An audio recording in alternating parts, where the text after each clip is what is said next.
This is segment 2 of the 3-part interview with Fredrik Nilsson. And if you didn't catch the first one, make sure you do, because it'll give you a good introduction as to all the things you wanted to know and were afraid to ask. So here we go in segment 2. We're going to be focusing on modern landscapes of cybersecurity and cloud. And Fredrik, in the relatively short time frame since the first network camera, there have been profound technology shifts. Expanding internet, adoption of cloud-based solutions, technologies permeating every facet of our lives, creating a growing opportunity for security and business applications.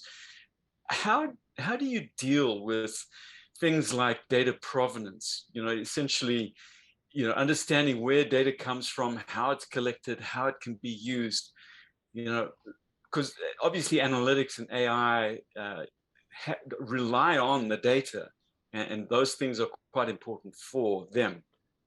Yeah, that's a great question, Derek. And I think in the past, if I make the analogy with the analog video, they recorded on tape, put the tape in a vault, hoped that I never needed it, and 30 days later recorded over it at the degrading quality of the tape over time, then threw it away after 5-10 recordings and put new tape in there. And God forbid something happened, a poor guy or girl had to find the right tapes and go through everything.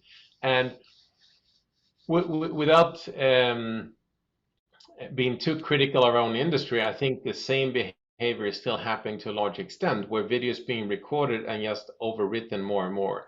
But as we covered in the first segment, each camera generates a tremendous amount of data, 5 gigabytes per day per camera, and there's millions of cameras out there. Could this video or could this data be used in a better way? And the answer is absolutely. Not only for security, but also for making operations smarter. And today's cameras that have deep learning, and we're going to talk more about that later, and really good analytics that we've been working on in the industry for the last 15 years, kind of the holy grail to make things more forensic video, more easily accessible, and proactive data for operations or for security also more accessible, is happening by means of generating metadata. So instead of sending video, there's the metadata saying, here's a good looking guy in a black jacket that walks down the street, and we don't have to look at the video. So that is really what's changing how the data is being managed today and being used in a much smarter and more proactive way. And the systems are becoming more valuable for the end customers. Yeah, that's interesting, because then obviously if you've got the metadata, then it's easier to search and to find keywords and stuff like that. So yeah, that's fascinating. So when it comes to cloud computing, there's obviously, it's early days. A lot has been done in cloud computing, but there's still challenges. A bunch of challenges: cybersecurity issues, cost management, containment, lack of resources and expertise, on and on, compliance, performance, building private clouds, etc., etc. How do these all apply to the data collected from video surveillance, access control, intercom, audio systems, etc.? I've been in many meetings with end customers say, we go on cloud with everything, want to put everything in the cloud, and then you show them a quick calculation of the amount of data and the cost of sending it over, both from a bandwidth and a storage perspective. And then I say, do you have any other options? Because it's going to be cost prohibitive. So what we talk more and more of is kind of two terms. One is hybrid, and using data locally that you tag so you can access remotely, because you as a user, if you're accessing your pictures on the phone, you don't really care if they're in the iCloud or on your phone, as long as you access them and they're safe and secure. So that's kind of the same approach when it comes to the video. Some is stored locally, even in the camera, or in the local NAS, or at the server, or in the cloud, at the server in the cloud. And as a user, you don't really care where it's being used. So hybrid is a key thing. The other one is the edge for our application is enabling the cloud. So with the intelligence we started to talk about and generating metadata, now the amount of data that we have to send to the cloud is much, much less. And therefore we enable smart analytics and smart cloud applications by having a really strong edge that can perform this analytics based on deep learning, and just send the metadata over to the cloud. Okay, that's interesting. And how about, things like expertise and so on, the lack of resources and expertise? People, how do you bring people into this area to be able to support some of the technologies, etc., that you are bringing out?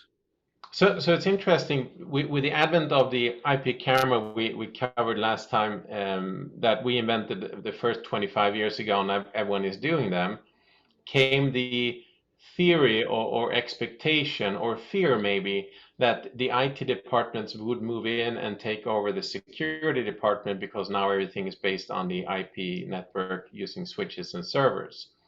But just like what's happening in finance, where finance own their applications, own the data, and IT supports it, the same thing is happening now more and more in the security world as well.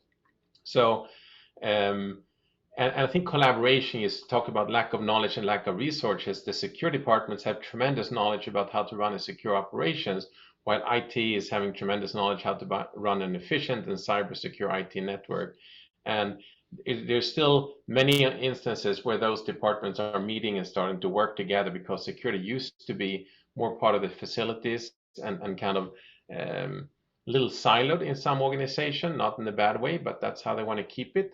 But with the amount of data and the amount of both for storage and bandwidth, they have to work together to make it effective. Okay, yeah. How about the aspect of compliance? And I know, especially in Europe, that's a big deal. In the United States, it's more and more so.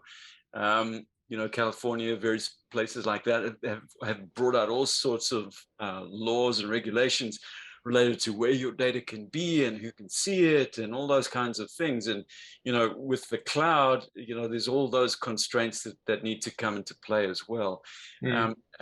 Has that been much of a hurdle for you all to work through in terms of introducing some of these technologies?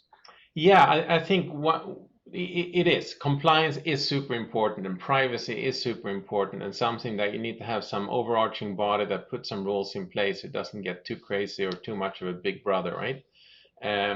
One very clear examples is when it comes to deep learning. You need a lot what's called training data. If you want to teach a camera or software to recognize license plates or recognize faces or recognize people moving left to right or people with green or red jackets, whatever, you need a lot of training data you go through, and then you tag it. If the camera is right, then it gets better and better and better all the time. In many countries, especially in Europe with GDPR and everything like that and strong privacy laws, you can't just put a camera up on an intersection here and start recording cars just for the purpose of training your system, because you don't have the consent of all these people passing by. I would say, I don't care, it's just my license plate, let them train it if it helps with an application. So that has been reducing our opportunity to develop to train the deep learning algorithms in a way that can do in other countries that don't have very strong privacy rules. So that's one example. Yeah, lots of challenges in this area. It's like everything, any innovation. There's so much opportunity in it, but there's also so much opportunity for bad actors to get in and do crazy stuff, and that always is a bit of a hurdle in terms of really making the great opportunities come to life in the manner that we'd love to do. But again, because it presents us with an innovation opportunity again to try and figure out a way through it. So yeah, it's encouraging to see that. It is for sure, and interesting as well. You mentioned cyber a little bit before, and people say, well, what about those cameras? Can anyone log in? If you break in, they can see what's going on. Most surveillance video is extremely boring. Even if you log into an airport and you look at the terminal or security, it's extremely boring and not very sensitive. There are places where cameras, if someone logs in, you can see sensitive information.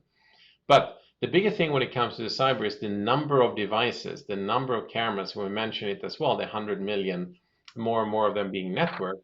There's so many of them, So if they don't belong, if they are not being managed in a cyber secure way, they could be the entry point into other system. And that's the thing that people have to be very, very careful about when it comes to managing those systems. Right, right. Okay, very good. Well, thanks for your insights on that. I think we're going to call it quits for this this second segment. And to our audience, please make sure that you pick up the third segment. Third segment will delve a bit deeper into the analytics side of things, and we'll circle back and talk a little bit more about privacy, machine learning, artificial intelligence in a little bit more depth as well. So we'll catch you all then, hopefully, and thanks for listening. Thanks, Derek.